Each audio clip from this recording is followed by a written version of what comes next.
Not long ago, I was going through a box of my father's old slides that had been sitting in my brother's basement for decades, untouched, forgotten. Most were what you'd expect: family vacations, birthdays, trips to the Catskills game farm in Coney Island, snapshots in a time of life lived long ago. But tucked in between these scattered, familiar moments, I found something that stopped me in my tracks. It was his collection of flower and butterfly photographs.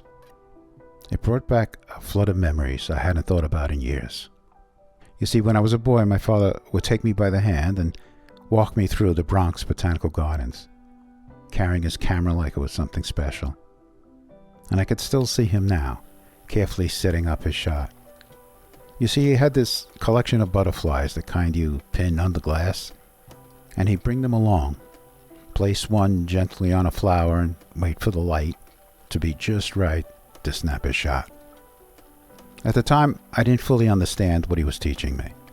It wasn't just about taking a photo. It was about learning to really look at things. Through his camera, I started to notice the little details: how light falls, how shadows shift, how something small, a butterfly, a flower, can feel like the center of the universe if you pay attention. That way of seeing stayed with me. It shaped how I look at the world, even now. Over the years, my wife and I traveled together, and my camera always came with us. We collected memories the way some people collect postcards. Sunsets, oceans, city streets, markets full of color and sound. And the quiet moments too. A laugh, a glance, a hand reaching for mine. Those images aren't just photos.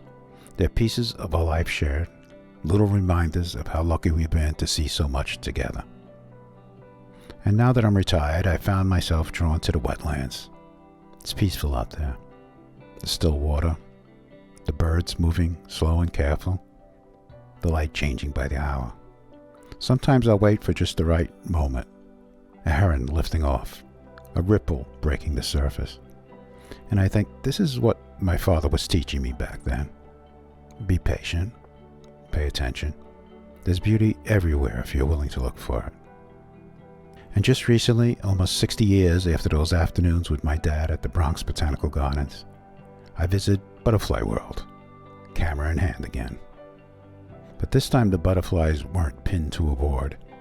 They were alive, floating free, landing on flowers in the sun. Something about that moment hit me, like the circle had finally closed. My father left too soon. He was just 60 years old when he passed. But he's still with me. In every photo I take, in every quiet search for light and meaning, I hear his voice. Look closer. Be patient. See with your heart. This is for him, and for anyone who's ever found a little comfort behind the lens, trying to hold on to something that matters.